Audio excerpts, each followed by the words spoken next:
শাবানা আপার মতো মানুষকে যার সাথে অভিনয় করতে পেরে আমার জীবন দশা আমি বলতে পারি আমি আমি একজন অভিনেতা, তার সাথে অভিনয় করেছি, স্রেফ তার সাথে অভিনয় করেছি, রাইট? জি, একটু লিখে রাখো এই কথাটা, আমি ওমর সানি বলেছি।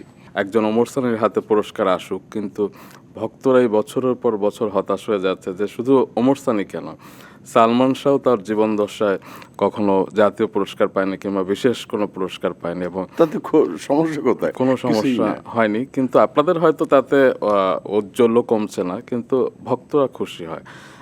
কারণ আপনি এবং আরও অনেকেই আছে। আমি যদি আমাদের জনগণনন্দিত নায়িকা শাবানার কথা বলি, হ্যাঁ, আমি জানি যে তিনিও বোধহয় খুব সম্ভবত 21শে পদক স্বাধীনতা পুরস্কার পাননি। তারপরে আমাদের আন্তর্জাতিক খ্যাতিসম্পন্ন রুনা লায়লা, তিনিও বোধহয় 21শে পদক পাননি। আমাদের হুমায়ুন ফরিদির মতো একজন কিংবদন্তি অভিনেতা মৃত্যুর পর মরণোত্তর পুরস্কার পেয়েছিল। এই বিষয়গুলোকে আপনি কিভাবে দেখবেন? এর আগে কি হয়েছে না হয়েছে, এই 17-18 বছরে তো কতগুলি গাধা থাকতো, তো ওই যে এই গাধার দলগুলি কেন শাবানা আপার মতো মানুষকে যার সাথে অভিনয় করতে পেরে আমার জীবন দশা আমি বলতে পারি আমি আমি একজন অভিনেতা, তার সাথে অভিনয় করেছি, স্রেফ তার সাথে অভিনয় করেছি, রাইট? জি, একটু লিখে রাখো এই কথাটা, আমি ওমর সানি বলেছি। এবং কেন তাকে 21শে পদক দেওয়া হবে না, কেন তাকে স্বাধীনতা পদক দেওয়া হবে না, কেন যা মানে অন্য চেহারাগুলি দেখতে হয়, আমি এটাই অবাক হয়ে যাই। রুনা আপার মতো মানুষকে কেন 21শে স্বাধীনতা পদক। পদক স্বাধীনতা পুরস্কার পেয়েছেন, 21শে পেয়েছে, পদক 21শে পদক পায়নি, এইটাকে আমি কোনো কাতারেই ফেলবো না। আমি খালি এটুকুই বলবো যে কিছু গাধার দল বোধহয় ছিল যারা সিলেকশনে, সেই গাধার দলগুলি বোধহয় অন্যায় করেছে এবং নিজেকে যে গাধা, এই গাধা হিসাবে তাদেরকে নিজে স্বীকৃতি দিয়েছে যে এই ধরনের মানুষকে আমাদেরকে বাধ্য, আমাদের কোথাও বাধ্য। আপনার ক্ষেত্রে যদি জানতে চাই যে আপনার কোন কোন ছবির জন্য আপনি আশা করেছিলেন যে জাতীয় পুরস্কার আমি পাবেন? হয়তোবা বাপের টাকার জন্য পেতাম, নয় হারানো প্রেমের জন্য পেতাম, হয়তোবা হয়নি। এটা নিয়ে আমি এত চিন্তিত না, এটা নিয়ে চিন্তিত না। আবার কিছুদিন বন্ধও ছিল ন্যাশনাল অ্যাওয়ার্ড, এবং সালমান তো পেতে পারতো, এইটা নিয়ে আমি চিন্তিত না।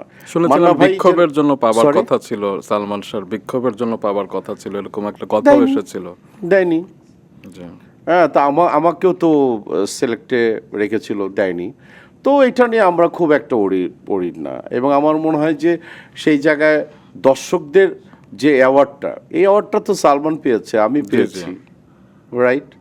এবং আমি তো মনে করি যে শাবানা আপা হচ্ছে স্টারদের সুপারস্টার, রুনা আপা হচ্ছে স্টারদের, যারা স্টার বলে, মেগাস্টার। হ্যাঁ স্টার, তাদের সুপারস্টার। জি, তো এর চেয়ে বড় কথা না। কিন্তু আমি আগামী প্রজন্ম মানে আগামীর গভর্নমেন্ট যারা আসবে তাদেরকে বলবো যে দয়া করে প্লিজ এই সম্মানটুকু এই দুই জায়গায় দিয়েন। যদি আপনাকে মরণোত্তর কোনো পুরস্কার দেওয়া হয়, আমি কেমনে জানবো? মানে সেটা আসলে আপনি এখন চান? না, দরকার নেই, কোনো দরকার নেই। আমি তো ডিক্লেয়ার দিয়েই ফেলেছি। এই যে ধরনের বাজে বাজে অ্যাওয়ার্ড হয়, মানে 130 টাকাতে বানায় যেভাবে দেওয়া হয়, আমি কোনো অ্যাওয়ার্ডে আমি যাই না। ন্যাশনাল অ্যাওয়ার্ডে যাওয়ার বিষয়টা আলাদা কথা, এটা সম্মান বোধ করি আমি, ঠিক আছে? আজকে যদি মাছরাঙা কোনো অ্যাওয়ার্ড দেয় সেটাতে যেতে আমি রাজি, প্রথম আলো দেয় কিংবা চ্যানেল আই দেয় সেটাতে আছে, এটিএন বাংলাদেশ, সেটাতে অন্য কথা।